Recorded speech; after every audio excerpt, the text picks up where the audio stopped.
تو آج کی غزل شروع کرتے ہیں، یہ مرزا غالب کے کلام سے ہے۔ شب خمارے شوق ساقی رست خیز اندازہ تھا، تا محیط بادہ صورت خانہ خمیازہ تھا۔ رست خیز کہتے ہیں، رست خیز اندازہ کہتے ہیں جو اندازے میں قیامت کے برابر ہو، قیامت جیسا ہو یا قیامت جتنا ہو۔ اور محیط کہتے ہیں ہر چیز کو گھیرے میں لے لینے والا۔ تو وہ کہتے ہیں کہ رات ساقی کے شوق میں خمار یعنی نشے کے اتار کی کیفیت ایسی ہو گئی تھی گویا قیامت آ گئی۔ شراب جہاں جہاں اور جس برتن میں تھی یا ظرف میں یا جام میں تھی، انگڑائی کا تصویر خانہ بن گئی۔ ساقی موجود نہ تھا اور مہکشوں کا مجمع نشے کے اتار کی بدمزگی اور بے لطفی کے باعث پریشانی کی ایسی حالت میں تھا جیسی قیامت کو رونما ہوگی، اور تمام شرابی لمبی لمبی انگڑائیاں لے رہے تھے۔ ایسا معلوم ہو رہا تھا کہ ہر شراب خانہ اور اس کا ہر ظرف شراب یعنی شراب کا برتن جیسے ساغر، مینا، صبو، خم، حوض وغیرہ سراپا انگڑائیوں کا تختہ مشق بنا ہوا تھا۔ اب شرابیوں کو کہتے ہیں کہ اس وقت انگڑائیاں آتی ہیں جب نشہ اتر رہا ہو اور شراب کی طلب انہیں پریشان کرے، اور شراب صرف ساقی پلا سکتا ہے جس کا انتظار ہو رہا ہے۔ اس لیے ہر شہر کے شراب خانے اور اس کی ہر شے خمیازے کی سی صورت اختیار کر گئی۔ شاعر نے شعر میں صرف یہ بتایا ہے کہ پینے والے خمار میں مبتلا ہیں، ساقی موجود نہیں ہے، بس اسی کا انتظار ہو رہا ہے۔ اب آپ ایک مرتبہ اس شعر کو ان الفاظ کی روشنی میں جو کہ ہم نے ابھی آپ کو بتایا آپ پڑھیے تو آپ کو یہ شعر پوری طرح سے سمجھ میں آ جائے گا۔ اب دیکھنے میں اس میں اگر اس کے آپ الفاظ اور ان الفاظ کی جو بندش ہے اس کو آپ دیکھیں اور پہلی نظر جب اس شعر پر ڈالیں تو یہ شعر آپ کو بہت مشکل دکھائی دیتا ہے، لیکن یہ اتنا مشکل ہے نہیں۔ آپ کو سارے الفاظ اگر معلوم ہوں اس میں جو مشکل الفاظ ہیں تو آپ اس کے معنی انشاءاللہ بہت آسانی سے نکال سکتے ہیں۔ آئیے اب دوسرا شعر دیکھتے ہیں۔ یک قدم وحشت سے در سے دفتر امکان کھلا، جادہ اجزائے دو عالم دشت کا شیرازہ تھا۔ اس میں کوئی ایسا خاص مشکل لفظ نہیں ہے۔ جیسے لفظ ہے جادہ، جادہ کا مطلب ہوتا ہے راستہ یا پگڈنڈی، اور اجزاء ہے جز کی جمع، جز کا مطلب ہوتا ہے کوئی حصہ، اور شیرازہ کہتے ہیں الگ الگ ہونے والی چیزوں کو، یعنی فلاں کا شیرازہ، فلاں چیز کا شیرازہ بکھر گیا، مطلب وہ چیز الگ الگ ہو گئی، علیحدہ علیحدہ ہو گئی۔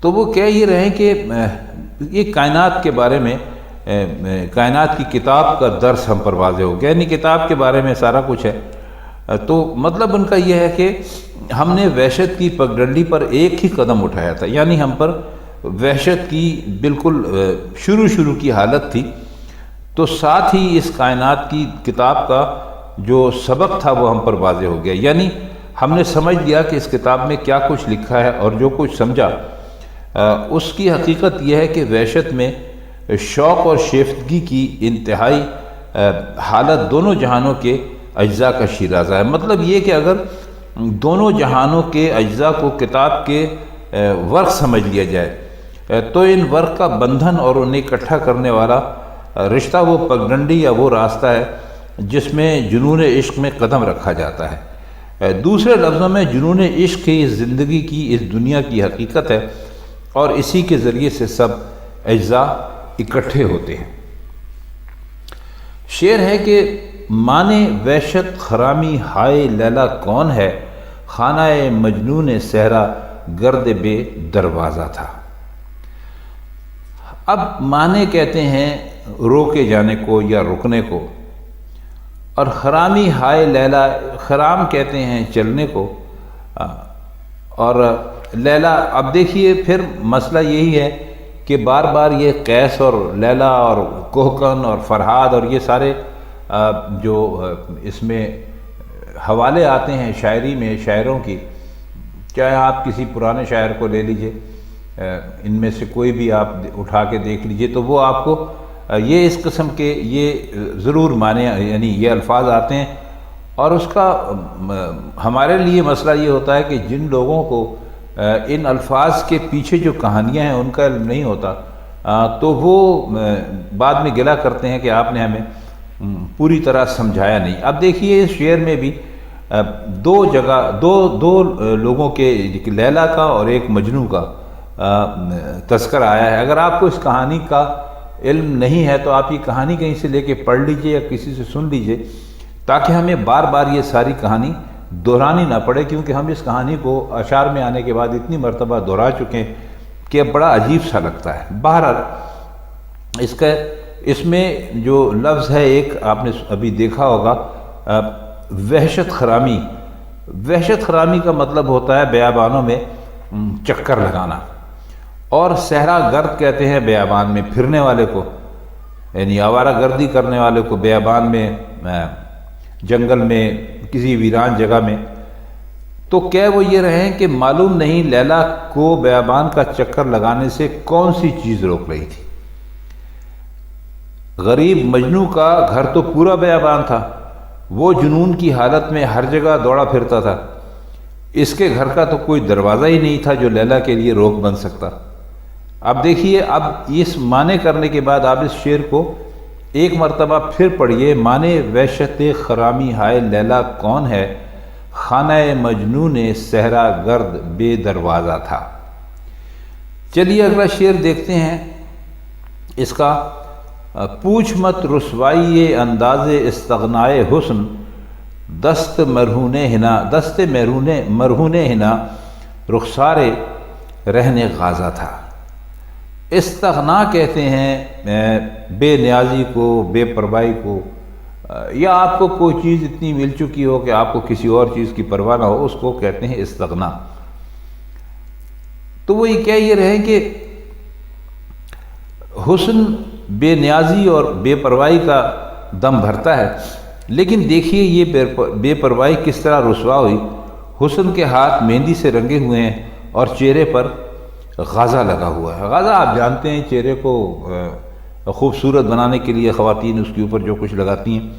مطلب یہ کہ جب ہاتھ مہندی کے احسان مند ہے اور اس کے بغیر سرخ نہیں ہو سکتے، اسی طرح رخسار جو ہے، جو گال ہیں وہ بھی کسی کریم پاؤڈر کے بغیر آب و تاب پیدا نہیں کر سکتے، تو حسن کی بے نیازی کے لیے کون سی گنجائش باقی رہے گی۔ اصل میں مرزا یہ کہنا چاہتے ہیں کہ حقیقی حسن ہو، واقعتاً حسن ہو، تو اس کو بناؤ سنگار کی کوئی ضرورت نہیں ہے۔ اسے نہ ہاتھوں میں مہندی لگانا پڑتی ہے، نہ چہرے پر غازہ لگانا یا یہ اپٹن لگانے کی، ملنے کی ضرورت پیش آتی ہے۔ بناؤ سنگار وہیں کیا جاتا ہے جہاں قدرتی حسن کی کمی محسوس ہو۔ حالانکہ مہندی اور غازے سے کام لے کر بننا سنورنا حسن کی بے نیازی کے لیے رسوائی کا باعث ہے۔ اور تو بس وہ اسی شعر کا یہی کچھ مطلب ہماری سمجھ میں آتا ہے۔ چلیے اس کا اب آخری شعر دیکھتے ہیں کہ نالہ دل نے دیے اوراق لخت دل ببار، یادگار نالہ ایک دیوان بے شیرازہ تھا۔ بباد دادن کا مطلب ہے اڑانا، ہوا کے حوالے کر دینا، پریشان اور برباد کر دینا، ادھر ادھر پھیلا دینا۔ اور اوراق کہتے ہیں، ورق کی جمع ہے اوراق، اس کا مطلب تو آپ جانتے ہیں صفحہ۔ اور دل بباد کا مطلب ہے کہ ہوا کے حوالے کر دینا، ابھی آپ کو بتایا۔ تو وہ کہتے ہیں کہ دل سے جو نالے اٹھتے رہے، انہوں نے دل کے ٹکڑے اڑا دیے، اور یہی ٹکڑے میرے شعر تھے۔ میرا جو دیوان ہے انہی نالوں کی یادگار ہے، مگر اس کا شیرازہ کوئی نہیں، یعنی یہ کسی ایک جگہ پر جمع نہیں ہے، اور یہ ورق ہے، یعنی علیحدہ ہے۔